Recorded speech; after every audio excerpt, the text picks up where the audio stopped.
Ahim, what a pleasure. So nice to see you. Likewise, Jonathan. Thanks for joining us again. Pleasure. And welcome back. I know, Jonathan, who you are, but our public not. May I ask you to introduce yourself? My name is Jonathan Stentoriani. I am chairman, non-exec of Nurest. Nurest is a catering company in 56 countries. And I've been in the hotel business through my parents and ourselves for more than 40 years, including the Ritz-Carlton in Montreal. So very happy to be here. We went to the school, my wife went to the school, some of my nieces and nephews went to the school, so we're very attached to EHL. Jonathan, you mentioned 4 decades of experience in your family. May I ask you a little bit, what are consumers expecting today? I think customer behavior has changed fundamentally. People make decisions much later and with much more affirmation. So they basically choose to go even when they're traveling, and I put traveling and hotels together in this, very much last minute. So that upends the entire model because you can't plan quite in the same way. Plus, people are more decisive on what they want, and their expectations have increased significantly. So that's really the key parts of the behavior.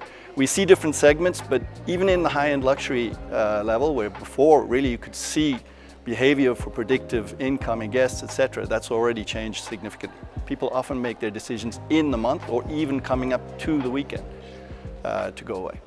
So complexity in consumer behavior, and complexity is also a good word for my next question. I think your company, as you mentioned before, became a multinational at the moment and probably grows further in the future. So in that regard, my question, how do you keep it agile and adaptable in your growth path?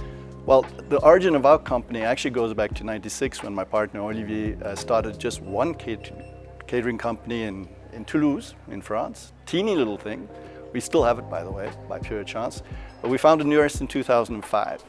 At the time we were in 12 countries, now we're in 56.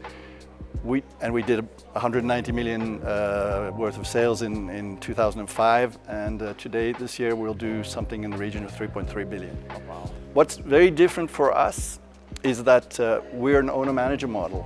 98% of the company is in the hands of management. Originally, when we founded Nurest, there were 37. Today, there are 600. And actually, they're the biggest group of shareholders. They own almost 30%. So part of agility is remembering where you came from and to remember the rules of being a good entrepreneur, having responsibility, not too many levels in the company, reactiveness, humility. We always talk about humility. And that everybody, even if it's somewhat a family company, everybody also needs to remember their responsibilities and apply them at all levels. So we do have a matrix with operations, and you have to have the humility to get along and to help each other in order to be very effective. But I'd say the 2 things most important in that is not too many hierarchy levels, clear level of responsibilities, those are the 2 key, and an entrepreneurial response to all aspects of what we're trying to do for our customers.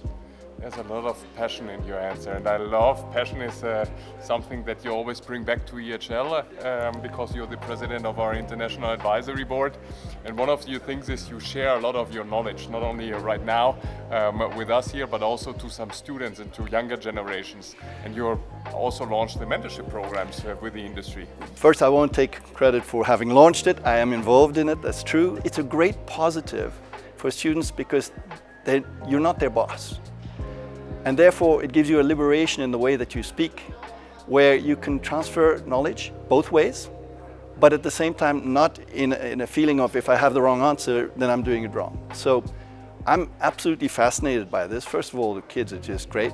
Second of all, you need to learn that mentee-mentor relationship, so we're actually just finding our way. And one of the things I said to them, for example, is, okay, we don't need to schedule everything, each time 3 months or 4 months ahead. If you are looking at a job opportunity, if you are having trouble in one of your subjects, or if one of your professors, it's not working out, those are the times to reach out, and I think there you can have huge help. On both sides, like I said, we learn from the kids every day. When we're doing our sessions like we do today, there's always things that we learn and go back and say, wow, okay, that was really cool.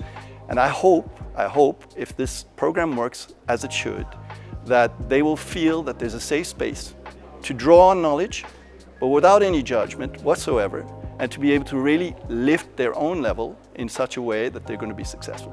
So for me, believe in it in a big way, and I'll do everything in my power to make sure that our mentees have a leg up and can move forward. So thank you very much, Jonathan. It's such a privilege always to listen to you, because what I really like about you is that first you're authentic, you always share the good, the bad and the ugly. Please do come back, don't give up, not only for mentors, because you are a knowledge source for all of us here at DHL. First of all, the privilege is mine, and I'm very happy to be able to serve and help to the best of my ability. Thank you very much for taking the time always with these kids.